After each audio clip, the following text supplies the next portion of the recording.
Put my mom in person. Yeah. All right, guys, are we caught up? Yeah, we're caught All up. right, to start. Go We on ahead. the microphones. Yep. I'll call to order this meeting of the Harbor Shellfish Advisory Board, April 16th, 2019.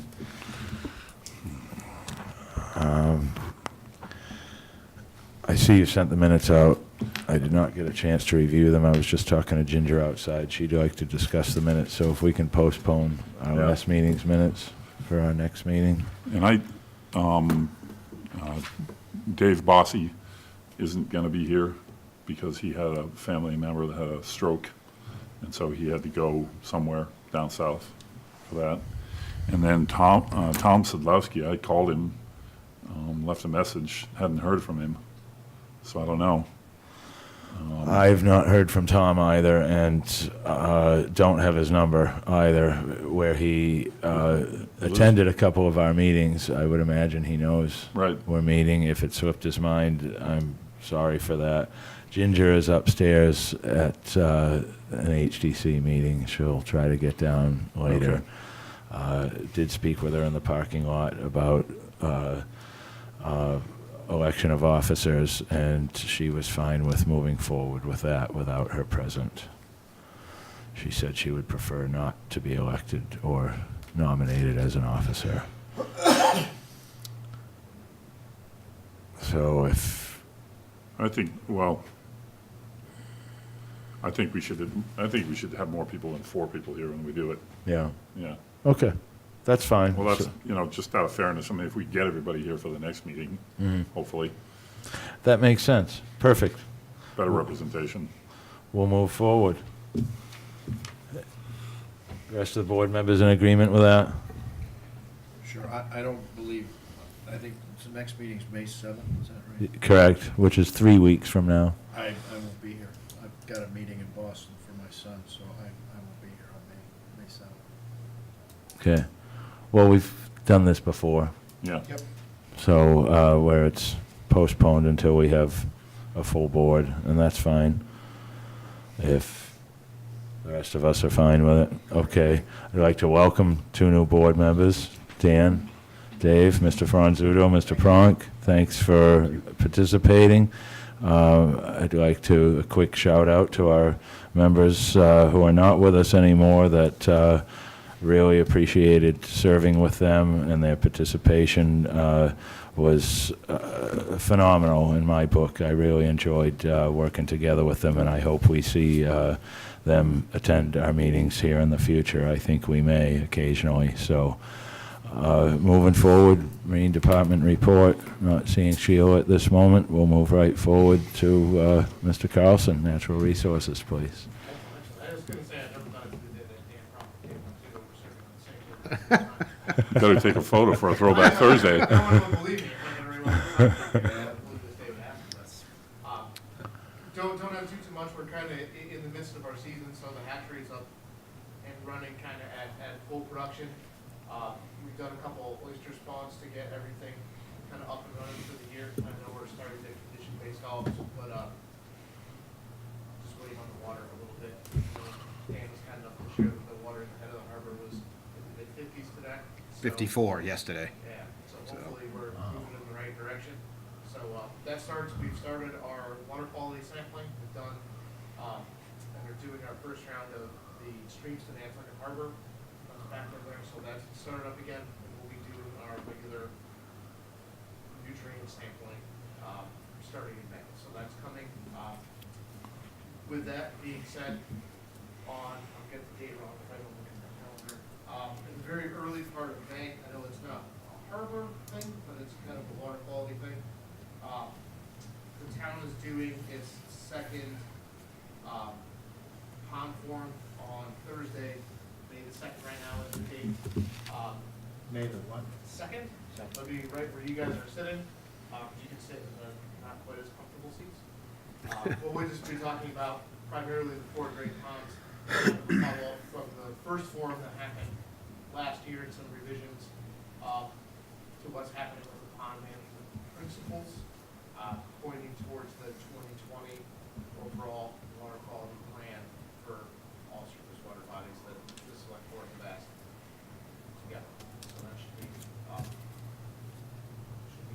the time on May 2nd, please? Time, it's gonna be at 5 PM. If it's different, I'll email you and Mr. Brace, and you guys can share that around.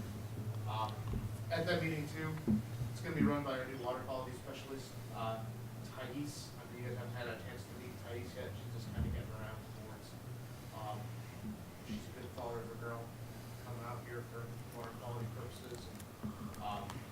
Is familiar with the area and has been here before and done things. Has really great background, so hopefully we'll have her at your next meeting in May, but then she'll also be at the Commonwealth too. So she's up to a good start, lots going on and moving fast. So getting caught up. Other things that are happening in the world of harbors. The town meeting, the budget was approved, and that budget included the monies for the Nantucket Harbors Action Plan update that's due this year and into next year. So the town has appropriated $100,000 to update that plan. Obviously, that plan will update without the harbor children's budget for it being kind of integral to that process. So I'm not sure how that's going to set up completely yet. We're talking to urban harbors about doing that. We have to go through regular procurement, so we'll have to put it out there for the good of the world to see, but I can't imagine someone else willing to do it. So I don't think anyone else has ever tried to do it before in kind of their specialty area. And they did it before, so they can pick up where, yeah. So I'm thinking that the update itself will probably have public input, but I'm hoping what will come at the end of that will be some level of reviving the implementation committee for that Chad had a couple reps as a part of, because I think that was more beneficial than the plan itself was getting through the action items at the end and actually getting through them. So. If I could, we've always used that plan kind of as a guide because it did have the action items and stuff did get done and people were held accountable to get things done.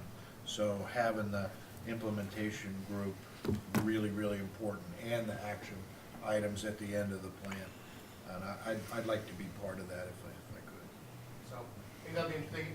And at the same time, we've also asked them about trying to wrap up an update with the Shellfish management plan was originally an action item of the harbor plan. That is overdue for an update too, so we're trying to maybe pull all of that into one pass through with them involved. So obviously fishes or has commercial fishing information, something like that, so it would be great to get input from about where shellfish are going. So that was a really big part of the first plan. We're trying to see if that will work out or if that may get put to the following year to update.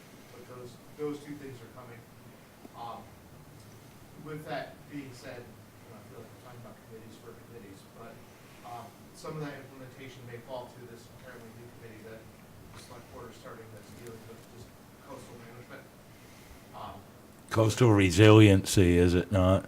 It's through resiliency, but I think it's also going to be looking at just the general, kind of picking up where the coastal management plan left off, and kind of moving forward with a better coastal plan for the town. So resiliency be wrapped into it, hazards be wrapped into it, obviously how it interacts with the harbor plan, the water quality plan, all those things kind of put together. So that committee may be something that they may be looking for input from you guys too, or representatives or something. So just to keep on your radar.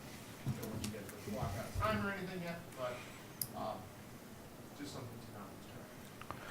At the previous select board meeting, they showed how the board would be comprised of 7 people, and I requested on our behalf that they consider a member of SHAB to be placed on the board because it was not in, Well, I mean, their but, sole purpose is to advise the town on matters of harbor and shellfish, which kind of important for coast.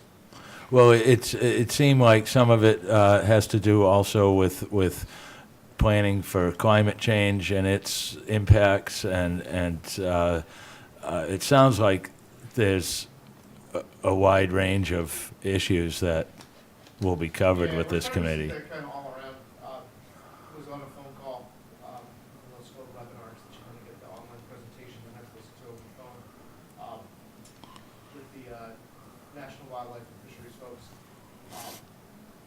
talking about a grant that they're running, and even at the federal level now, they are not accepting applications. Well, I mean, they'll take your application, they'll put it in the trash, but they're not taking applications in for any sort of project or baseline establishment or anything that doesn't include components related to climate change and sea level rise. They're telling you that if you apply and you haven't addressed it, that they're gonna take it and put it in the thanks but no thanks pile right off the bat. So, we're starting to see that at the state level with CZM and DEP requiring at least those things be addressed. Probably gonna be the biggest part of the update to the harbor plan is dealing with those two phenomena. So, it's prevalent everywhere. I mean, I think Dave could probably speak to it a lot from his dealings with FEMA. That you don't even get in the game anymore without talking about it. And the select board needs to be reminded that there was a member of SHAB on the original coastal management plan, Bobby DeCosta. I don't know if he was a member of SHAB at that time or a member of the Board of Selectmen. He was a selectman. Okay, was there a member of SHAB? I don't remember. I feel like, Peter, were you on that committee, coastal management plan? Or, plan, no. I remember Sarah Otai was, right, but she's Yeah. not Shab. She was, no. I'll be honest, there's so many. I don't committees. They all- remember, but- They all run together. Well, there needs to be representation, but and not to belabor that point, but that plan had action items that got done and funded, and, and I think that's the success of a plan, rather than having it sit on somebody's shelf. Is, you decide what you need to do, you go find the money and you Get do it, done, yeah. Well, other than that, I think that's it for this kind of time of the year. So, conch season started yesterday. It did, hopefully. So, it's a week about. And the oyster guys are all boats in the water and starting to move stuff around and get going too, so, all that stuff is picking up. We haven't entered into Rio season yet, so we're gonna have to go through all of the fun, with icing protocols and shading protocols, timing how long shellfish are out of the water, and all that fun stuff that those guys need to do. So, it's probably the time of year they actually like working. Yeah, it's not a million degrees out yet. Yeah, maybe want to go, so they're all moving, and doing those things. Couple changes in there. Andy Roberts, sold his leases, so he's no longer participating in that program. Gordon sold his last year, so a little bit of turnover up there. But, everyone that's up there now, we have one that has been kind of inactive that we're dealing with, but everyone else that's up there, it's either worked on previous leases or, has a great deal of experience. Hopefully we got a good crew up there. Who were the new buyers? Matt Wraith bought Gordon Frazier's Okay. leases. Matt has been working, with Simon, for the last 4 years. He's worked with them. And then another one of Simon's, crew bought Andy Roberts' leases. Okay. So, Wow. we're all guys that have had time up there and felt like they wanted to make the move and have the opportunity. And, it sounds like a lot of those guys are gonna kind of work collectively, so it's easier and kind of everyone's working towards the same goals to some degree. I'm sure once the oysters leave the water and money gets involved, they probably won't work together as much, but I think while they're up there, they should. So, they all are active, and I know everyone has ordered seed and things for this year, for the most part. So hopefully those guys will have a good season. Is there, sorry, through you, Mr. Please. Chairman, is there protocol on, once you want to give up your space? Because I know you guys got a waiting list.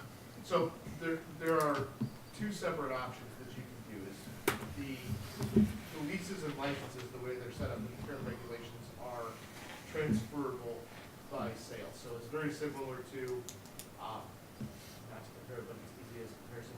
If you hold a conch license through the state, you can sell that license to another individual, and you essentially forfeit it, and they take it over for you whatever consideration between those two parties in move forward. Oyster leases can operate by the current regulations in the same direction. The other choice that you have is you can simply surrender the lease and then it goes into the open pool for anyone who. Next person on the list type of, Next yeah. person on the list. Okay, The third option, which we've only used once recently and then a few times years ago, you can have your lease and license revoked, and then that goes back into the general pool. So I think the idea behind it is, you see people that spend time and effort and create a business and a brand name for themselves when they're looking to retire, like Andy did, where he's got a client base and gear and oysters in the water and things that are there, instead of just saying, well, I'm falling out of the water, throw it in my yard, be done, and just walk away to say, I have a viable business, I'm gonna sell my viable business to someone who wants to take it over. And they're able to kind of step in and move forward from there. Mr. Chairman, are you guys selling them seed? No, To that point, ARC, who's been selling seed to everybody from the Cape for the last 40 years that I know of, is having some major league,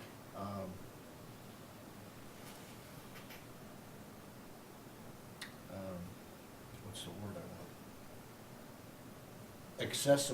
Accessibility issues. Apparently, the land that they've been using to spawn broodstock, we bought scallops and oysters and stuff, coax with them for years.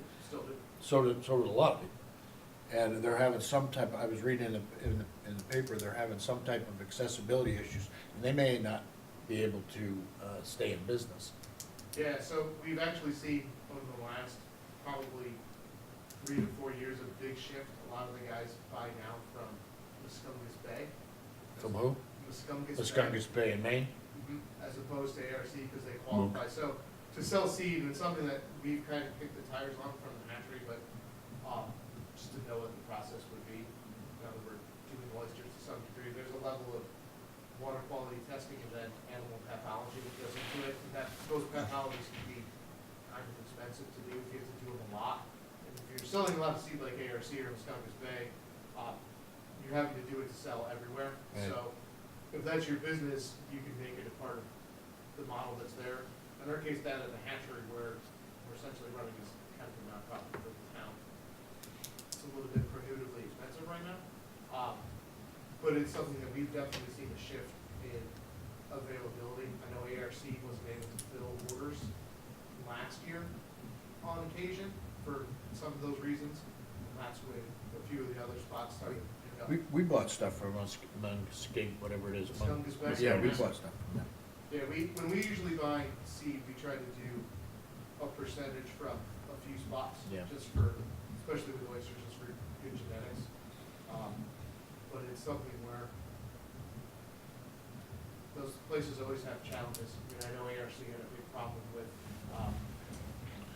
feel like they were having gas issues 3 or 4 years ago. That was causing a lot of weather deaths. They weren't able to set as well. It caused them some problems. So they've been, poor Dick over there has been pulling his hair out for a couple of years and, just trying to get stuff straight now. Hopefully they get it together. They run a really nice operation when they're running. So, we'll figure it out. That's interesting stuff, Jeff. We're glad you're on top of that. Or just, not to keep talking, but get chatty. So it's interesting to see because there are a lot of Cape communities now that are really struggling with meeting water quality goals and are really looking hard at aquaculture options to replace conventional options like wastewater management and stormwater management.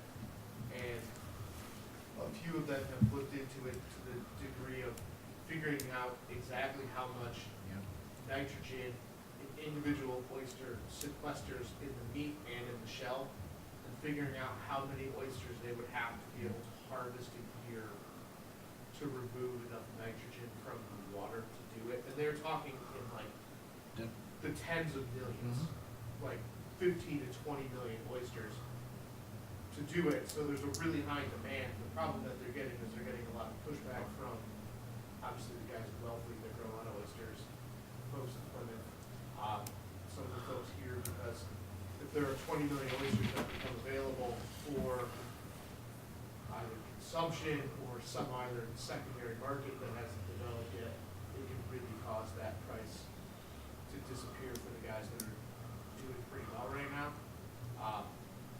So there's a lot of hesitance in that industry right now to help communities out to potentially flood their market, bottom out their price on oysters. So I totally get it.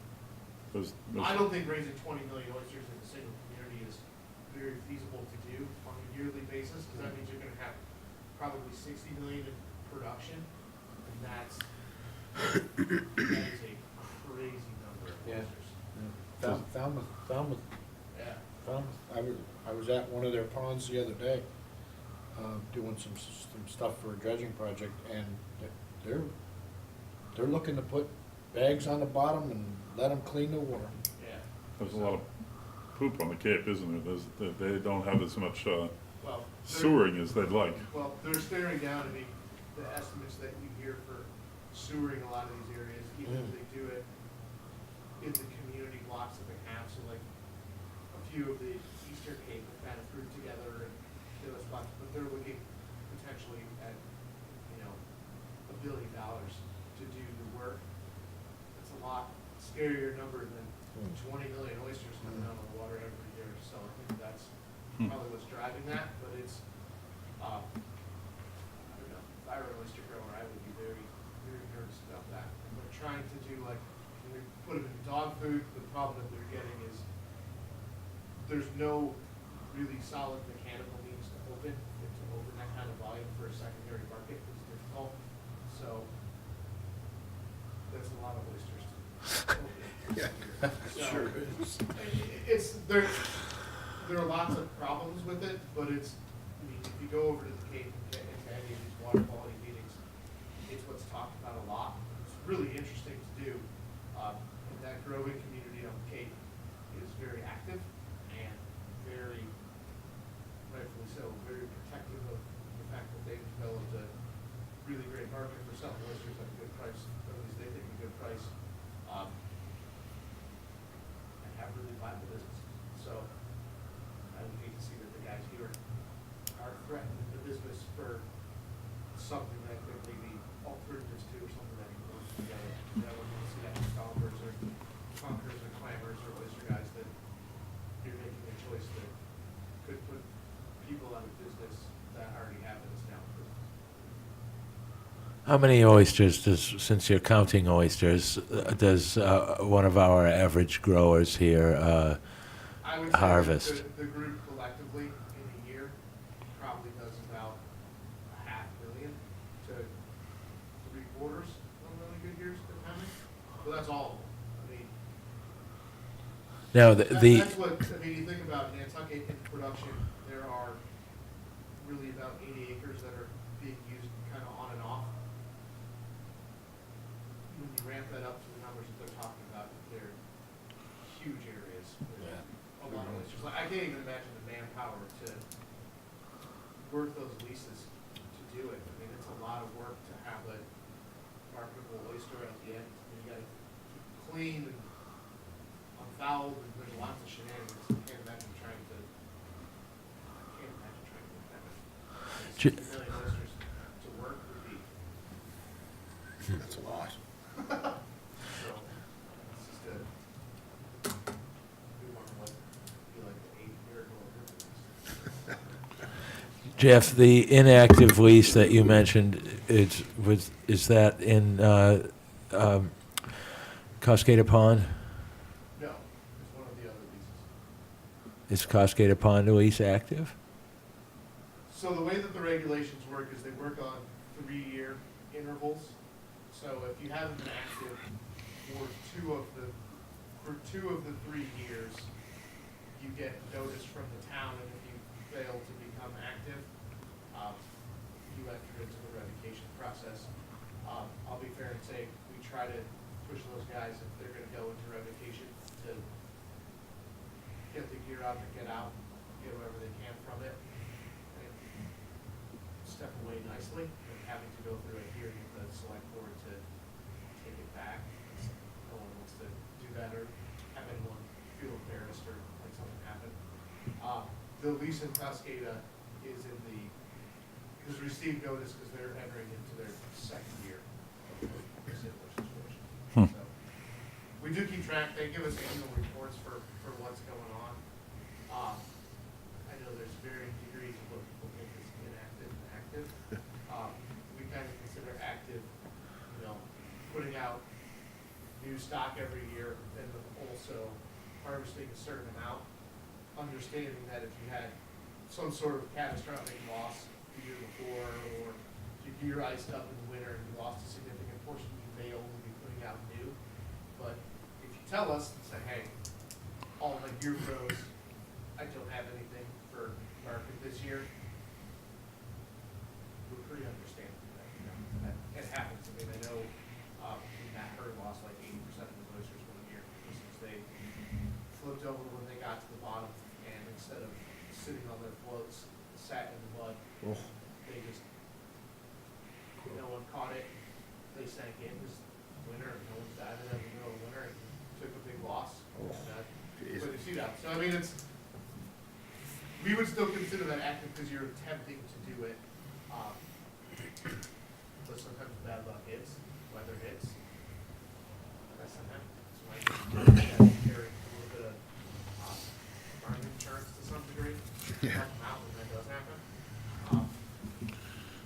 But there's a difference between that and I let my gear sit on the bottom for 2 years and I haven't even attempted to move it. That's, so. Well, I'm not asking on an enforcement level. I'm more interested, I guess, in the communication with the leaseholder. And you know, I'm sure between some board members here, we know some of them, and if you know, if you know, a little discussion was necessary, you know, felt a little, hey, what's going on, you know. Most of them, they have to come in to renew their leases, they pay their yearly fee, so they come in and we talk to them. We talk to all of them during the year, just for what's going on. You know, subject to inspection, and there's a crazy level of inspection that between the environmental police officer and the Shellfish Council that they have to do. When they get to the point where they've been inactive for a little bit, we usually start with a phone call, and then, you know, can't get it by phone, email, and then if we don't get a response, certified letters start to go out. Most everyone's pretty responsive. We just try to stay in touch with what's happening. Communication. Yeah, and we understand too that sometimes life gets in the way of those things. I mean, it's just one of those, if we know what's going on, and we know that there's extraordinary circumstances and things that are there, we're happy to, for people to help them out, do things that they need to do, but like I said, doing nothing and then putting off, and not being responsive is not a productive way to deal with that. So,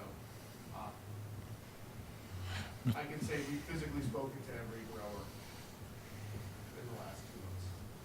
So, either in person or on. Some of them, we can't get them meetings alone. They talk to us on a daily basis. So, I don't know what's happening.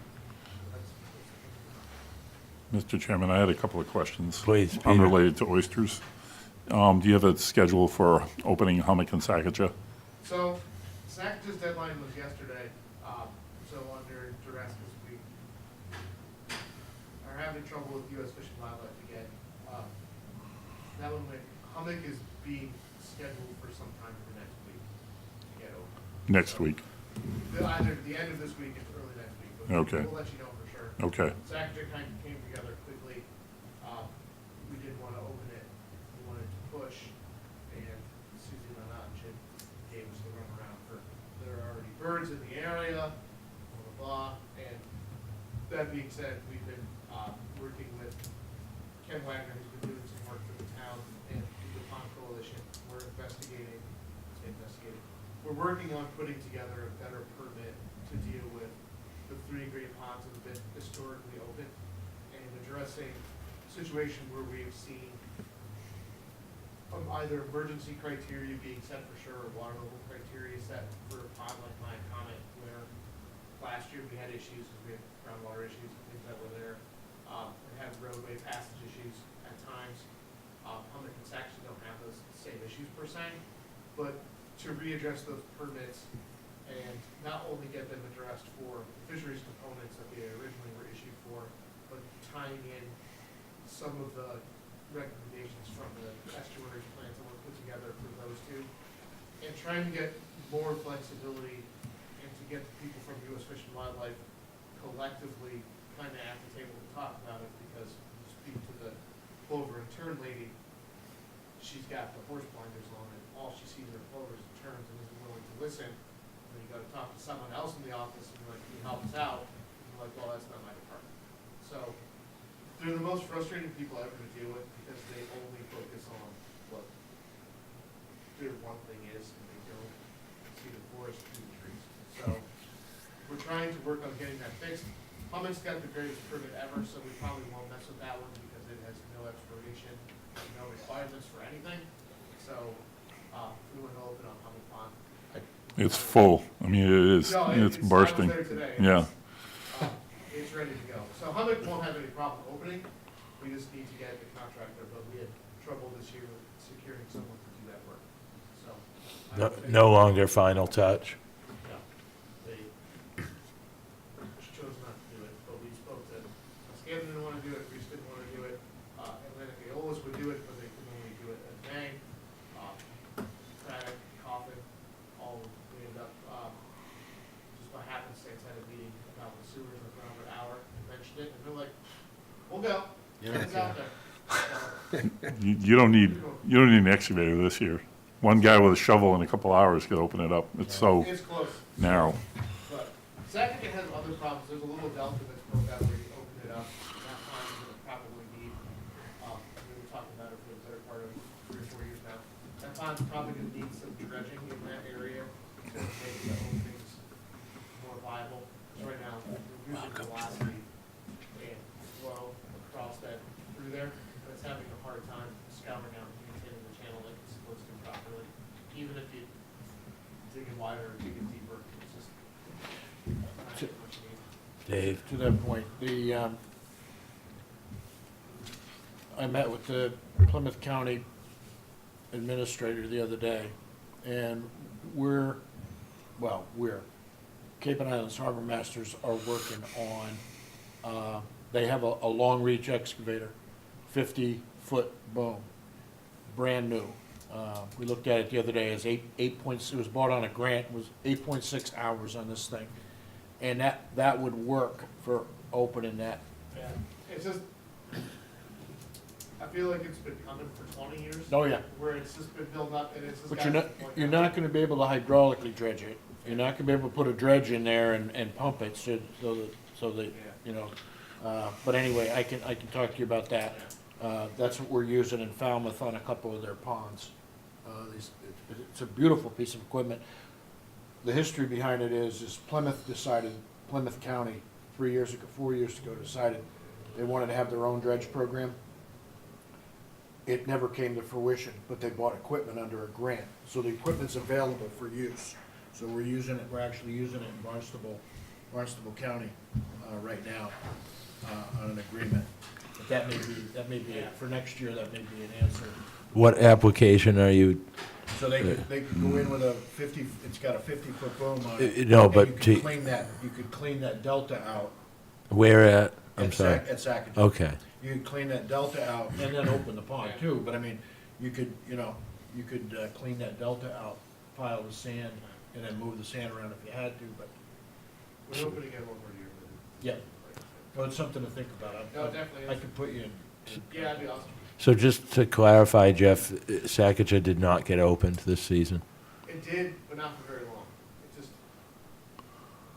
It couldn't maintain the flow velocity, because by the time the water scoots across that delta, when it's going against the tide, yesterday had the perfect wind for it too, so when it gets through there and it interacts, and it builds up if that water isn't coming out at a velocity enough to push through, it just, the sand just drops out at the end.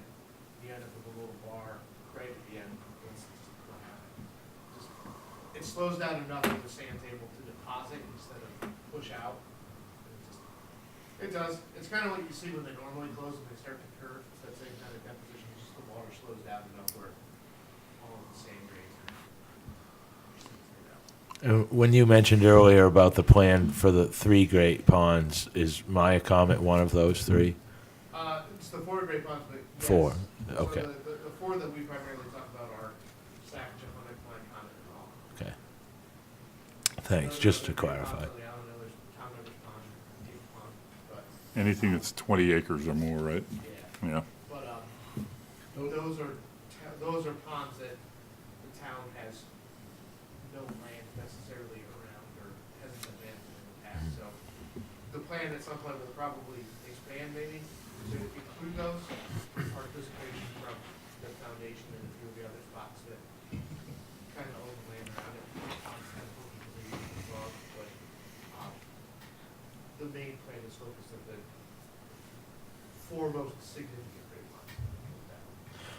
Well, the only other one that makes sense would be Clark's Cove, because it used to be connected to Hummock, and when they opened Hummock, Clark's Cove drained also. That's something we've talked to that foundation about a few times, trying to include it in that. I would say there's at least a better than average chance that the new executive director there would probably have a greater interest in that than the previous. So. One more question. For some strange reason, I got a email from DEP telling me that on Thursday and next Thursday, there's going to be public information sessions about a coastal restriction order out at Little Neck Way, the 10 acres just sort of on the east, well, on the inside of it, owned by Nantucket Marine. Can you elaborate on that? Sure. So what Nantucket Marine has applied to DEP to do is that area, when the Barrier Beach program came to be, and they mapped all of the barrier beaches in the Commonwealth, that section was mapped as Barrier Beach. Nantucket Marine is petitioning to be removed from that designation in that area. To have to do their expansion? It does not have to do with the expansion that's currently being permitted, because the Barrier Beach designation that only affects the land that's there. Okay. Most of that land is still, there's a lot of salt marsh and coastal Right. wetlands through there. Barrier Beach just has a different level of restriction and regulation that goes with it. So DEP will have the hearing for it to deal with it, and then they'll render out their decision. So, when they originally did it, I mean, I don't wanna, let's say I was out of school, but the original Barrier Beach section was done by, Les Smith from, he's now with Epsilon, and he was with DEP. And he and a couple of his coworkers sat down with aerial photographs of the Commonwealth, and they drew boxes on areas that looked like barrier beaches, and then over, I think like a 3 to 5 year period, went out to ground truth as many as they could. But they published that list of barrier beaches, 82, I think is the publication date on that. They're old, and they have not been really revisited since then. There's been a lot of significant changes in that time. There's always been the ability to petition to remove. There was one in Wawinit in the early 2000s where they went out and they did like 60-foot cores into the ground to show that they didn't have the accumulated beach sediments on the property to be in that mapping unit.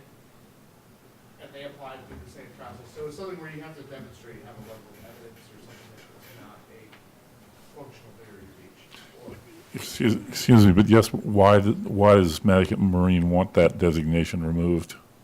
so they probably want it removed because when you draw the wetland line, so if you have the vegetated wetland line, and if you ever wanted to do any development on that parcel, obviously structures need to be 50 feet from wetland resource areas I see, and things yeah. like that, or outside of 100.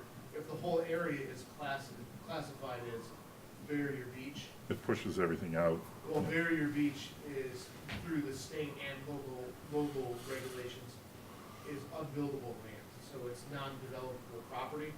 My guess is they're petitioning because at some point they may be looking to either future value of that property or the ability to maybe create like housing or some secondary Yeah. structure to do something out there on that land, and that Barrier Beach designation doesn't allow for that.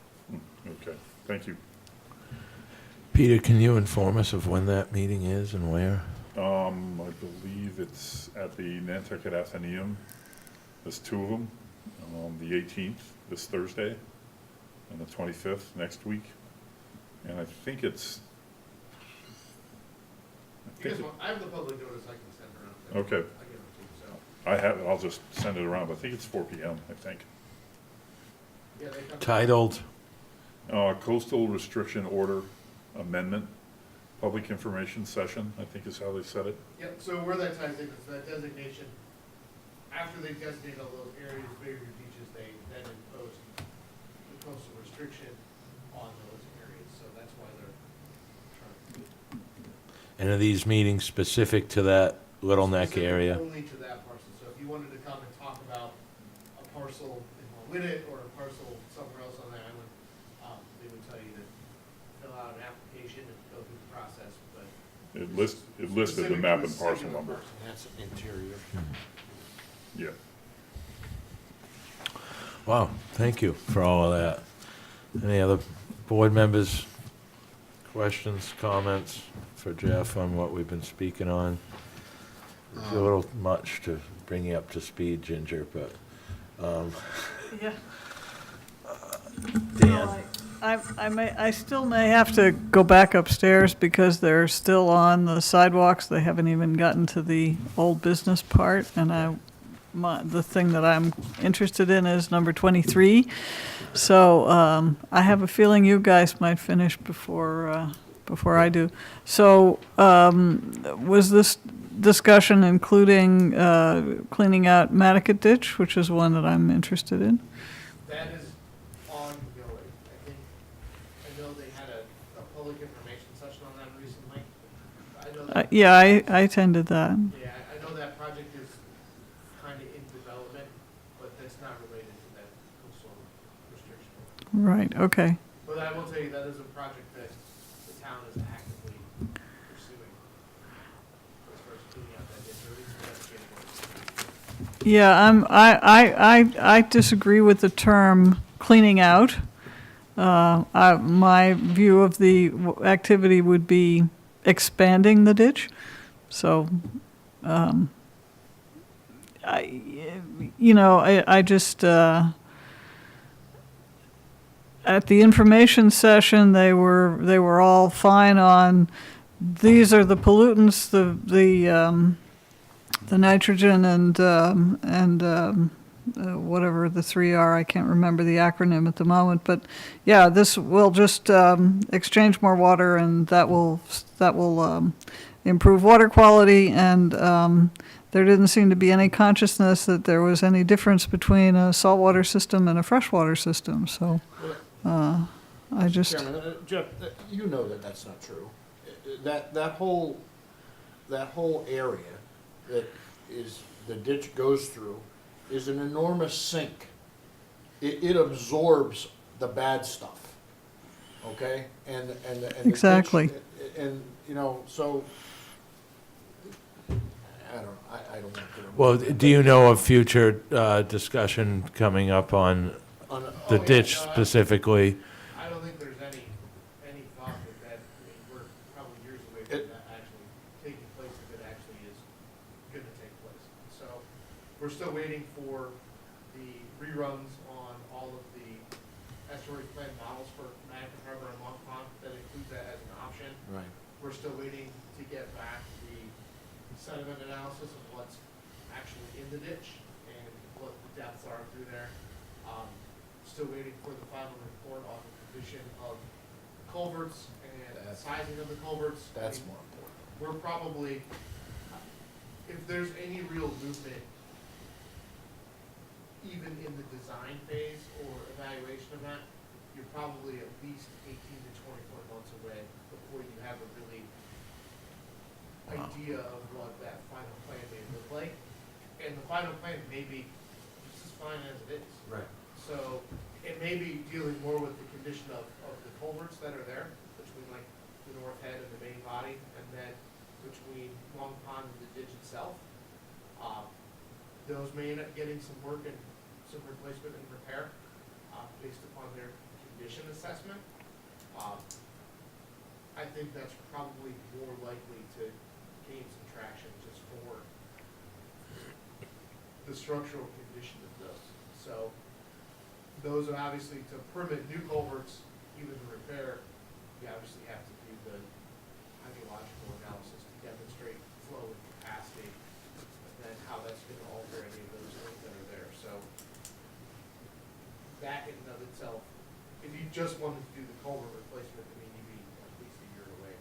You'd have to go through all the permitting to even get there. So I think it's something to be cognizant of and participate in as those things come up, but I don't think that there's any belief that there's gonna be a machine doing any work in that stretch. I mean, certainly not this summer or fall, not even the winter.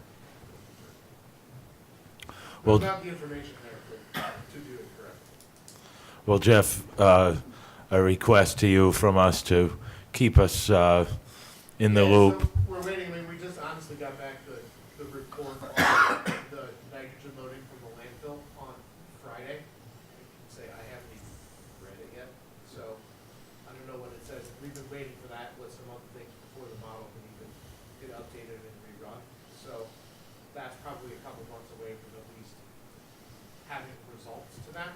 So I think as soon as those get out, we're gonna get all those reports to the public to see and digest, because it's gonna have a lot of impacts of what may be going on in Nantucket, and what the long-term plan for Nantucket is, whether we're looking at, wastewater management, flow through the ditch and the culverts, changes in how we manage the load of the landfill. I think all of those things are gonna be kind of up for discussion again, so we can have that kind of fine-tuned and try to make the best decision for that area.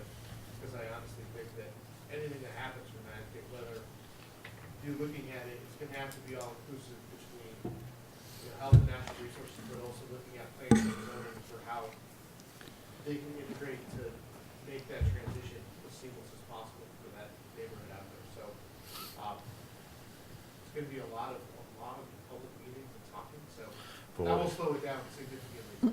So,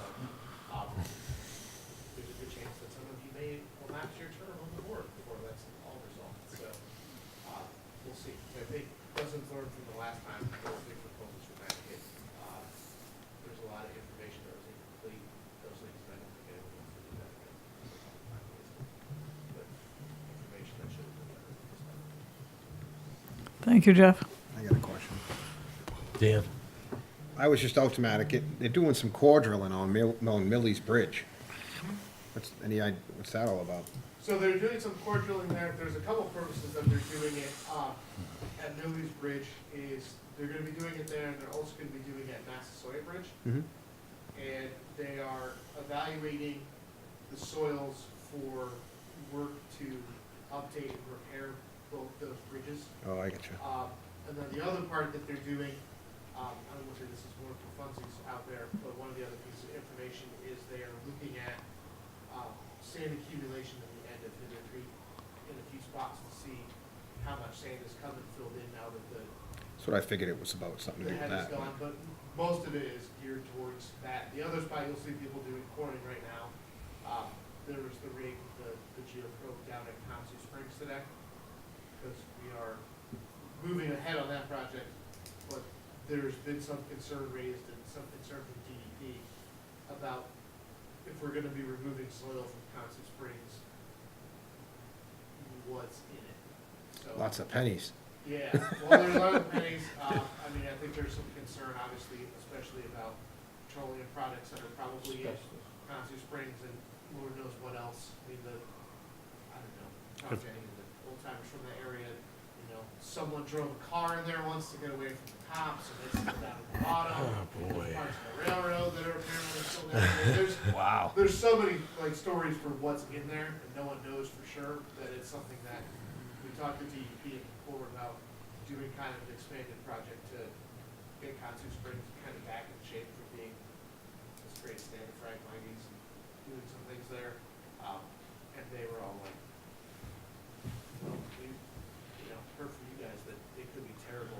You guys need to go out, and they pulled 40-foot cores today. We'll go back and do analysis on all of that soils for that upper. That'd be 40 feet. interesting. I think there's gonna be some Be some bad stuff. interesting things in there, to say the least. I'm hoping for the best, Sure. but given where it is, the amount of traffic, And the runoff that's been going into there for, my guess is there's probably gonna be some stuff that's gross. So Lots of poop. that's a different discussion for then how are you gonna remediate that and deal with that? Or if you're gonna do work on top of it, how are you not gonna, open Pandora's box and make a situation that may be kind of maintaining itself, not making it worse. Yeah. So, but that's there, but the bridges were being done for, just to make sure how deep if they reset pipe, they're gonna have to go, so that bridge doesn't start to sink or jerk or do anything crazy. Cool. Well, they'd certainly know it if their core driller tapped into the hood of a car. I wish this rumor mill, when you hear things about that, could be squelched a little easier. Quickly, in speaking with Rob McNeil about the landfill, he mentioned that he'd heard that, years ago when we burned at the landfill, that bulldozers pushed piles of ash into Long Pond. And when I heard him say that, I thought, we didn't create enough ash for that to be happening. It wasn't that long ago. no, but Most of them get gone. The ones I that hope you they hear- do. Some of them are there, some of it's also just, you're gonna have to pick the tires on it anyways to go through permitting. You might as well, To that point, they said that we'd never be able to drive those sheet piles at Easy Street because of all the railroad stuff and everything. And we did 6 cores there, and it was clean sand. Yeah, I mean, yeah. so that's usually that's how what, it gets that's debunked. usually what comes up, and then it's kind of over and done with, so.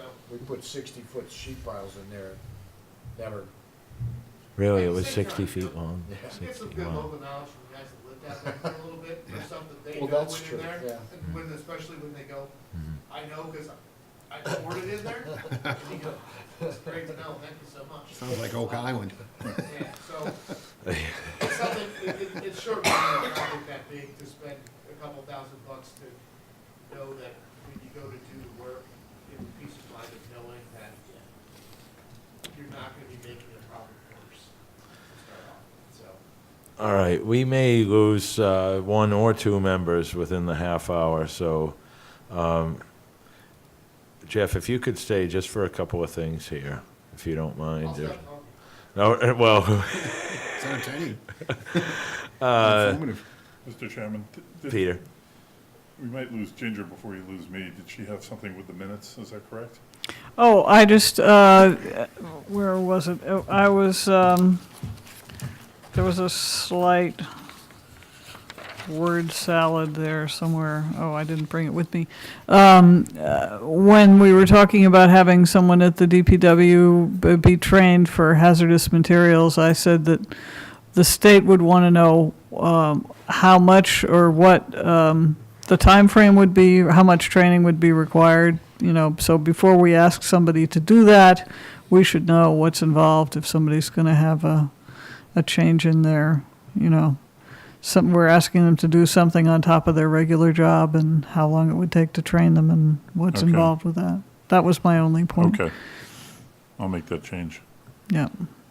It's just, I think if you just put what instead of would, Okay, it would actually make sense. okay. Thank you. Okay, I'm going to move right into old business with, on that note, with hazardous materials containment and collection. Jeff, could you tell us, I heard through the grapevine that there may be a department head meeting about hazardous waste collection and possible changes that can be made, updates, anything you've heard? And it was mentioned briefly at the last council meeting. I think Rob is trying to put together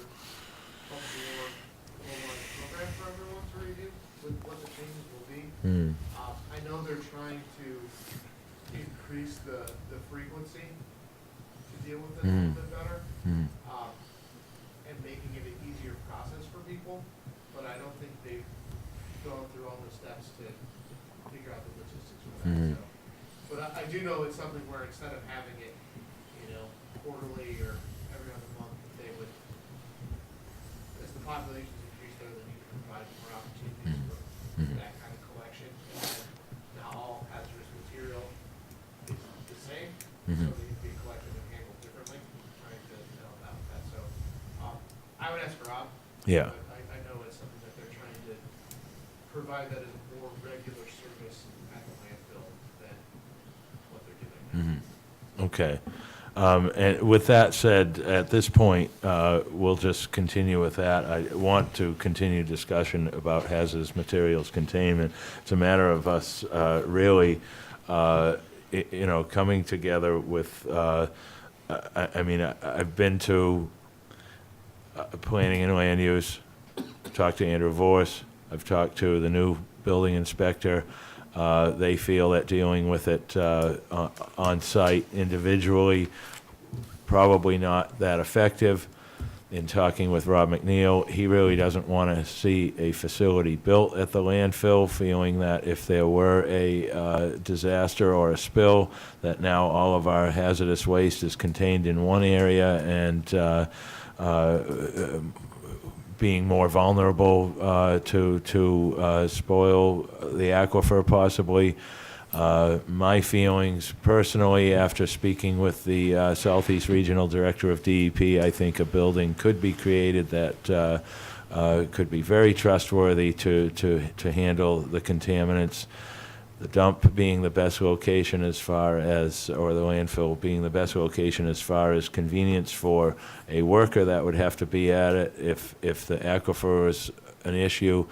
Well, we store an awful lot of fuel out behind the airport. Maybe a facility could be built out there, but accessibility, more frequent accessibility with the speed of projects that take place today, the speed of home sales.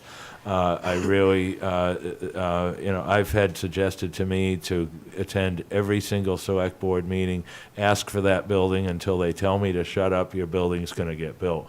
And so, and if that's what it takes, I'm willing to do that. I really don't want to pester, but I will go and talk to Rob McNeil and see if anything is moving forward and if there is something true about, from the rumor mill, that there's going to be a department head meeting about it. If nobody else has any comments on that issue, we'll move forward. Just Peter?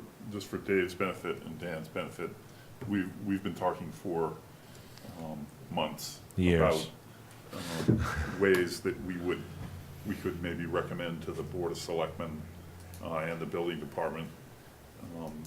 We're sort of stepping inland from our jurisdiction and extending it further in and saying, we think we could make a recommendation to the selectmen and the building department how hazardous waste could be better contained. Oh, I agree. So it doesn't find its way into the storm drains. Sure. And, going so far as to have the DPW director here to answer questions, and so just so you know what we've been talking about, we've been working on that, and it may not sound like we're talking about shellfish and harbors, but we are. It's important. No. Oh, it trickles down, Yeah, without a doubt. yeah. Where do they, since you guys have been involved in this, where do they store everything now? The landfill? There is no storage. You store it at home. You bring it to a waste collection day. And then Clean it goes- Harbors is there on site, takes it right out of your pickup truck, processes it there, and trucks it, puts it into containers in their trucks I see. and takes it off island. I see. And we did have 7 collection days a year.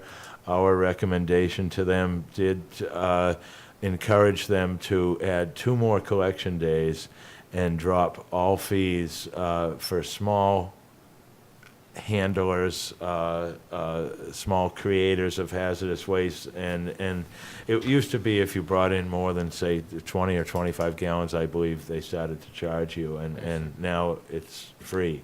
Okay. And not exactly what I wanted to accomplish, but as Mr. Brace, informed me, hey, we made a step in the right direction, Can I so. ask, so what about a painter contractor? Does he have to pay? We'll see, I'm just using him as an example. no. Now nobody has to pay. Correct. Okay. Depending upon the gallonage, and there are 3 different classifications, small, very small, small, and large. Okay. And really, there's other parts to this that seem to have the ball dropped on anybody creating a hazardous material as a contractor is supposed to register with DEP. And in registering with DEP, you get put on also onto a registration with EPA. And I tried to find out at least how many contractors here are registered with DEP, and they would not answer that question for me at DEP. Now, we know that very large, say, Don Allen Ford, they call Safety Queen themselves, which Safety Queen is now owned by Clean Harbors. There's really only one company to call for this now.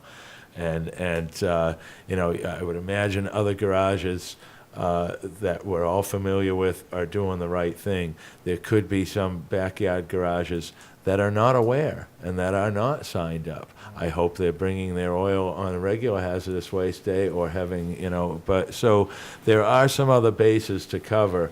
And if you have any thoughts and ideas on this, I encourage you to call me after hours, talk some more about it, because if we go forward with another recommendation, there's one rule I'd like to follow. I'm going to repeat this quote from Matt Fee, that things should come to the board well-researched, analyzed, and prepared. And that's how I want to present any recommendation that we may have to the select board, so that they're not left researching. And let's go to them with something that's presentable, something that's possibly doable, and hopefully they pick it up from there and move forward with it. I know a lot of places have waste oil burners. And see, that's another Massachusetts regulation. If anybody has one here, it may be the Ford garage, but they had to go through a lot of permitting to Sure. get it. Yep. I know they keep drums out, but see, we're not talking just about oil. No, I you know, understand that, so- sure. So, it'd be nice to know if somebody had one or two. Like, I know, I don't know if they have one or not at the parts store, but they have drums, and they'll take your oil if their drums have space in them. Yeah. I know of one on the island. Because, where rules are not quite the same in New Hampshire, there's a lot of waste oil burners, and nobody brings their waste oil to hazardous waste collection because they know people who are burning it in their burners. But Massachusetts is different, so. I mean, is that something that maybe the DPW could invest in? For And, one of their and, barns? and this is something that was just recently brought to my mind by the Assistant Building Inspector, Jeff Morash, was,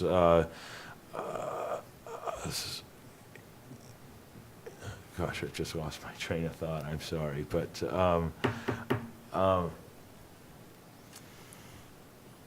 mean, they could possibly get one for one of their barns out there, and I'm sure they're. We should try to push our issue about this collection facility being added on to the facility that the DPW is, I'm not sure if they were approved, about an $18 million facility they want to build, and why cannot this facility be incorporated Sure. within that plan? So something else to think about in our recommendation, and probably sooner than later, but so if something's fresh in your mind, jot it down, and we'll get together and try to formulate another recommendation if necessary. Moving forward from there, the lodging tax distributions in relation to water quality. I mean, this is simply, seeing this lodging tax come into play, it feels to me that this tax was created with the thought in mind of mitigating impact. And the first impact I think of is our environment. So not knowing exactly if the 2.75% portion of this up to close to 18% tax that it possibly can be, I don't know if the EPA, maybe Jeff can tell us, the EPA is supposed to approve you as a community that is eligible for this 2.75% earmarked solely for water quality improvements. There's 4 parts to this lodging tax. The state gets, I believe, 5% or 6%. The town can get up to 6%. Then there's the 2.75% earmarked solely for water quality improvements if the EPA deems your community eligible. And then there was another portion also of the tax, but familiar with that portion at all? I mean, that's a program that's still kind of in development. Right. At the moment, figuring how that's gonna be. I wouldn't be overly concerned with being able to establish eligibility for programs like this, because it's probably not that difficult. To be honest, probably filling out a form demonstrating that you have water quality impacts and you have short-term rentals, probably about it. A lot of these programs aren't big deal measures, but they're just now starting to talk about releasing some of those funds for dealing with it, so I imagine we'll see a lot of information on it. Well, I'm trying to think proactively that when money starts coming in from this tax, there's going to be a lot of hands out for it, and the hands are already out for affordable housing, and I'd like to see more of a focus put on water quality improvements, because I feel that's where the first impact is felt, and also the first impact of improvement can be noticed if we try to earmark funds directly to, so let's say, a project for storm drain improvement in the waterfront area, which we know is on the desks, but some funding towards any type of water quality that can be strictly earmarked for that would be good. Dave? Mr. Chairman, I mean, I've watched some of those meetings and I've talked to some people about it, and the whole thing is, everybody's focusing on the 6% for the town, what the town can do, the affordable housing, wonderful idea. But if there's 2.75% for water quality earmarked, we need to find out how we get that. Certainly. It's very similar to another battle I wanna bring back up, and I think you talked about it at town meeting, was the ferry embarkation fee. That's never been discussed. And that money is used to pay for details at the boat. And if you read that legislation, and I've written just enough legislation to be dangerous, if you read that legislation, harbor protection, water quality, and harbor issues is what that money's for. And I know what some of these other communities are using that money for, and it's not details at the boat to direct traffic. Well, the first use in the description is water quality improvement, so I read it as it's printed. Exactly. And I like to interpret it as simply as possible, so. Exactly, so I think we need to find out about this 2.75%. I mean, it's something that we actively monitor, because believe me, there's no one more than me that wants to fund programs Yep. and do stuff with, so it's stuff that we regularly monitor. I mean, I feel like I spent half my life now researching CZM grants and water quality monies and those things, because I I don't get to do any fun work anymore, I just have to figure out how to pay for it for everyone else. That's to exactly do right. it. So, I mean, it's something that's there, and a lot of phone time is spent, and as soon as they're ready to figure out how they wanna disperse those funds, believe me, I mean, I keep a running list of projects in various states, from baseline establishment to I'm ready to put the shovel in the ground, let's do it, cause I wanna qualify for whichever area they wanna do, to say, Sure. oh, this is for permitting only, I'm gonna go to drawer two. I'm gonna open it up, I'm gonna find the projects that are in there that are priorities through there, I'm gonna say, here you go, we're ready to go. And I will tell you that I direct our staff, the projects we're working on in Sackatchew Pond right now, to reinforce that corner of the shoreline and create oyster habitat and do some things in that pond, relate solely, we have all of the work done ready, because that's a shovel-ready project for us to do. We have a little bit of permitting to do it, but that gets us in the game for those grants. There are other projects that we are putting together that need to have that initial data collection phase, that are sitting and waiting for something just like this, for them to say, well, this grant is for project design and data collection. And we say, here's our project scope and services that we're gonna be providing, and this is the long-term goal that we're gonna do. And you walk in and use all the right words, and you hopefully walk out with the grant.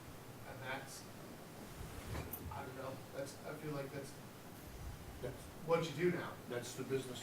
And all grants, and I'll tell you, and this is the secret to grants, and Dave may hopefully agree with me when I say it, grants are not earned by what you write on paper at all.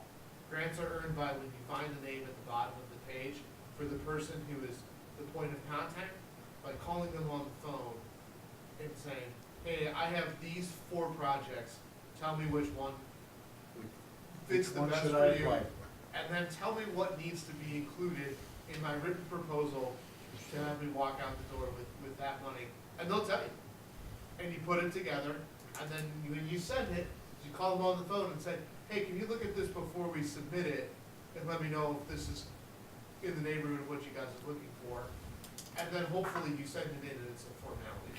Yeah, it's It's developing those relationships, but if you, Mr. Chairman, if you will, and I know you will, but I'm just gonna say it, make sure that you keep us appraised of that 2.75. Yeah. Because it's very difficult to get an earmark for any percentage, for any program.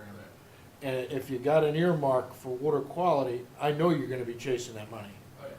Well, So- for us, the reason why, and I don't wanna say it's been an undervalued resource, but the reason why I think keeping you guys included is very important is at some point when we apply for these applications, they're gonna say, well, what kind of local support or things do you have to be able to come to bear with? Well, we have support from our Harbor and Shellfish Advisory Board, we have support from those 3, nonprofits and NGOs, other groups that have contributed. You bring all of that to the table to say, this is a winning project out here. People are supportive of it.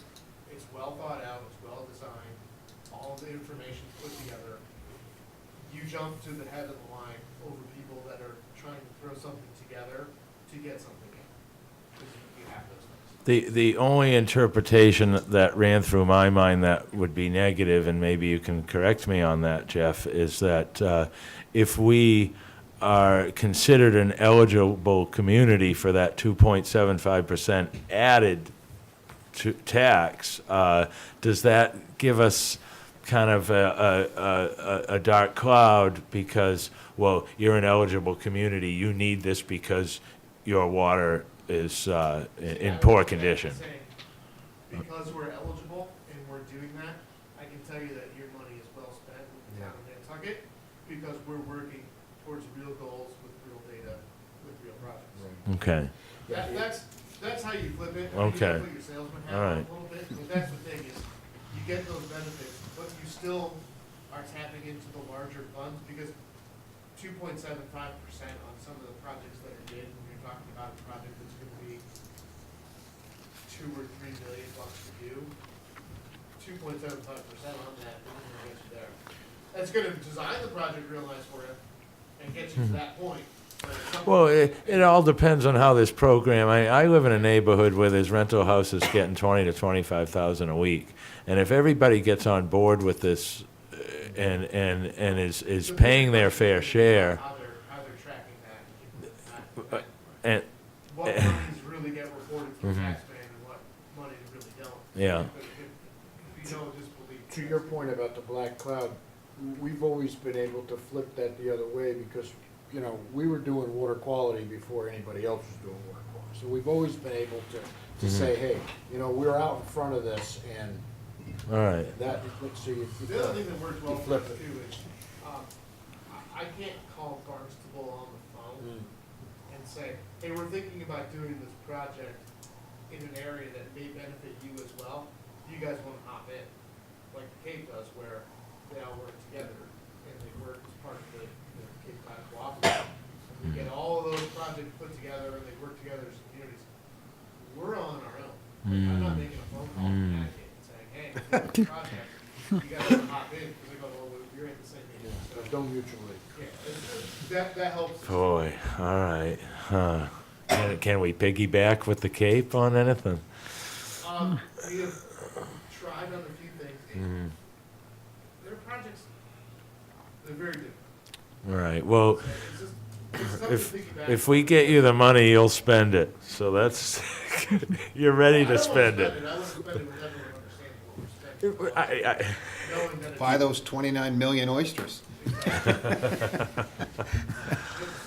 All right, well, certainly, you know, we'll everybody keeps radar on with that one. I will say too, And the other best thing that helps with all those applications is when you can reference the fact that we're gonna be achieving a goal in our hazard mitigation plan, 2 goals in our coastal resiliency plan, and 3 goals in our water quality management plan, and you have all of these things put together, and you're showing that we've been planning for this for the last half-decade, and we're gonna knock out a lot of things that are planned, and a lot of those plans are approved at the state level. So like, if it's on the harbor plan, DEP signs off on the harbor plan. DEP signs off on all the estuaries plans. The, you know, the master plan through NPDEC is signed off at a higher level too. The open space management plan is signed off through the state. Like, all of those things are state-approved plans. Hazard mitigation is a plan that's approved through FEMA. So if you're ticking off goals from the places that are handing you money and saying, we're gonna knock out 5 goals from this plan, show me the other community that's doing that. Is you make yourself a lot better as an applicant by doing that legwork up front and doing those things. That's why all the plans we talked about earlier are so important. Not to collect dust on my shelf and help, you know, stand my chair up sometimes when it's crooked, but if you have those, if they're approved at the next level up, you jump to the next box right off the bat. Is they're gonna look at it and say, well, Fallon doesn't have any of these plans, well, we're gonna put them in this pile. We're gonna look at Nantucket and Barnstable because they have those. We have enough money to fund those 2, now we're gonna look at the other ones. So, it seems like a lot of exercise and paperwork, but it pays off, with big money comes available, so. The old saying, actions speak louder than words. Yeah. I mean, just that NIPRIP grant I talked about earlier, they're talking about project grants with a minimum award of $1 million. They do $1 million to $3 billion awards for their project mix. wow. The problem with it is they also demand a 1-to-1 match for that money too. So that makes it kind of prohibitively expensive because then the town's got to only have $1 million. It's hard to get $1 million in any kind of service to not have to pull get cash. So that makes theirs hard to get in that sense, but the money is there, the money is available, and it's coming from everywhere right now. It's just a matter of finding the right ones and getting it. But you can do big projects for big money without costing the taxpayers here a lot. You know, when I read my check to the IRS later today, I'll be paying for it directly, but it's different pools to do it. But it's definitely there. But I'm happy to take some sucker in Nebraska's money. Thanks, Jeff. I'll move on to new business quickly. Peter was kind enough to print out goals and objectives we had from about 3 years ago. So it's been some time since we've updated them, and we've kind of been waiting for this point for the new board to maybe look at that. So, take that home and look it over and think about, what's been a concern to you. Mark up the sheet, come back at our next meeting, and we'll discuss this some more. A previous member, Mr. LaPuma, mentioned that we need to be careful not to have too many items on our plate, try to cover too much ground, and I have to agree with him. It's nice to focus more on one or two issues. He was really more inclined to focus on simply one until we've gotten someplace, but I think we can handle 2 or 3 and try to make some progress and come up with some good ideas that can turn into recommendations. So for our 2 new board members, please keep that in mind. The next one on the discussion, I think. We gotta go. All right, yes. Well, one other thing, though, Peter, if you don't mind, quickly. Emily Molden is going to come in at a future meeting where Dave can't be here May 7th. Maybe I can organize that for May 21st. She's going to give us, a presentation of what is on their radar at the Land Council, what their priorities are. She's also going to update us, hopefully, on just about anything we may have to ask her, with whether it's the transplanting project of eelgrass or predators and the green crab. So think about what you may want to ask Emily Molden, have it prepared, short, sweet, and to the point, so that she can effectively answer our questions and at the same time give us a decent presentation. So, Can you make note of any decisions you guys make? And then what time you shut down? I'll give you a call. okay. Sorry that I have to leave. Please. No, I think we're just about there anyway, Peter. Thank you. Good night. Moving forward with, I asked Peter to have this on the agenda, dredging plan for Nantucket Harbors. I just happened to be reading the Cape Cod Times a couple of weekends ago. This was probably the meeting you attended that they may be talking about in here. And as Jeff mentioned earlier, the Cape being able to have towns team up and get together, maybe they have a little more clout in getting things done. And I've felt that dredging has almost become a 4-letter word, especially here on the island. And I'm concerned, especially with some of the things that I read in here, that demand for dredging on Cape Cod has increased in recent years due to climate change implications and availability of additional state grant funding for projects. And they also mentioned that dredging in some areas is being done to enhance shellfish growth and the shell fishery in a whole. And I think a little bit of a wake-up call for me was finding out that the Gamble House on Poccama Point needs to be moved back. And, we're familiar with erosion happening all around our outer shores, but on our inner shores, it seems to me, the sand movement, the lateral shift of sands, as we often hear on our south and eastern shores, it must be certainly all this sand that has come off of Poccama Bluff isn't heading out to sea. It's settling into our harbor somewhere. And Jeff has mentioned in the past when we had Cormac in here that even some people have mentioned that where they used to set their mooring in 6 feet of water may only be in 4 or 5 feet of water today. So something that I'd like to, discuss more about and see what we can possibly move forward with. Well, Mr. Chairman, a couple of things about dredging.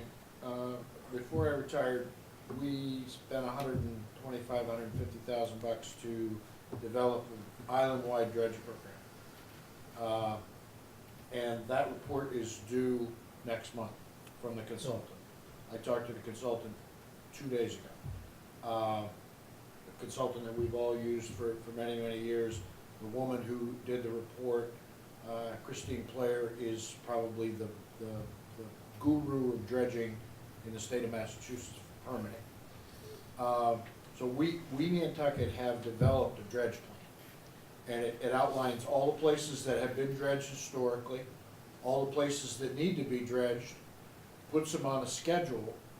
And because of permitting, I use the sand from Pocketbook Point, incidentally, we just dredged out of the Pulpus Harbor Channel, that 11,000 cubic yard.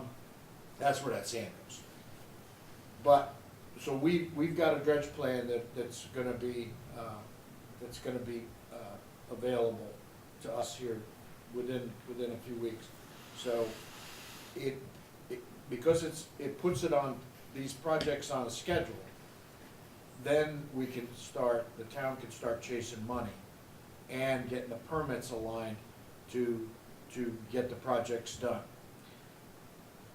The analogy that I use is when we dredged Pulpus Harbor Channel in 1993, the permits took 6 weeks and the project cost $270,000.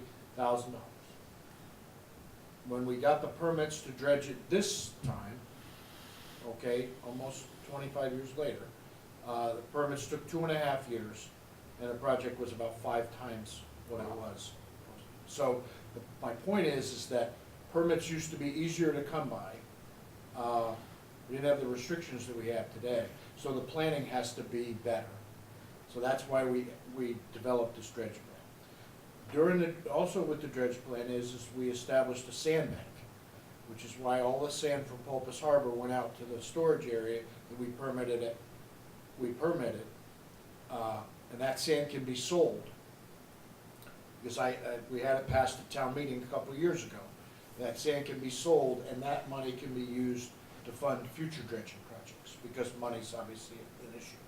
So that's where we are with the dredging plan. As far as this is concerned, when you hear about the Barnstable County dredge, they had a dredge a couple of years ago, well, not a couple of years ago, 20-some years ago,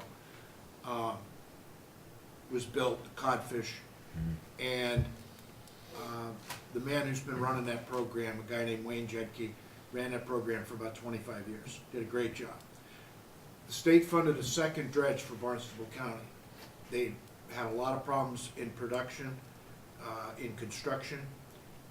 They got the second dredge because of the demand and the need, as you see there. They got the second dredge. Wayne Jedke retired. The program is floundering right now. So I've been helping the Cape Towns get some of these projects done, which is why I was off island anyway, through the Mass Harbor Masters Association. So we're working on that. To that point, the second project that was ever done by the Codfish, Barnstable County Dredge, we have a memorandum of agreement with the Barnstable County Commission to use that their dredges. The second project that was ever done with the Codfish 20-some years ago was the Pockama Five Finger Point dredge project. We dredged 10,000 cubic yards and put it on Pockama Point. So although we're not part of Barnstable County, we have used that equipment. So the Codfish has been here to Yeah. Nantucket? Yeah. So this machine can come across the sound? Yeah, Wow. we actually, we towed 2,000 feet of pipe. I towed 2,000 feet of pipe from Lewis Bay to Nantucket. But, yeah, so it. Wow. And they just hooked to it with it. We were just involved in towing it Yep. Oh, right, they come across the to sound. Chatham the other day. But anyway, so as far as Nantucket is concerned, I think we'll be poised pretty well as far as dredging. And then we can sit down and start asking the departments, where are we on the permits for such and such? Easy Street Basin is a perfect example. It's never been dredged, but it needs to be dredged. That's one of the places where, the water depth has gone from 6 feet to 3 feet. So, things like that, but that's where we are with the dredge program. For Nantucket. When did you say that plan was gonna be received? Well, I'm planning on talking to Christine again tomorrow, but I'm hoping in May. Okay. That's kind of what we're, I'm sorry? we've heard the same thing. Yeah.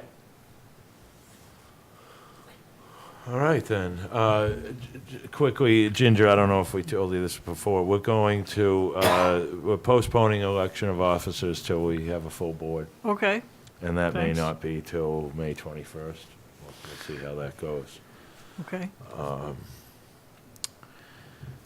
And if there are no other comments on dredging at this point, I think we have, future discussion will be coming up with some more information. So if there's any other questions, comments from the board, anything you'd like to see on the next meeting, if you don't think of something now, you can always get in touch with me. Peter and I make the agenda the Thursday before the Tuesday of the meeting. If there's something you'd like to discuss, let me know ahead of time so that it can be on the agenda, so that the public knows, so that staff knows, and we can legally discuss it here in public. You can I will allow you to bring something up at the end of the meeting under recap or items for next meeting, but I try to keep that discussion to a minimum and get it on the agenda for the next meeting. Usually our meetings always our meetings are first and third Tuesday. Keep your eye on the calendar, which makes you think that, Jeff, thank you. Good night. Jeff. So usually you think that our meetings are 2 weeks apart, but if you look at the calendar, our next meeting is 3 weeks away.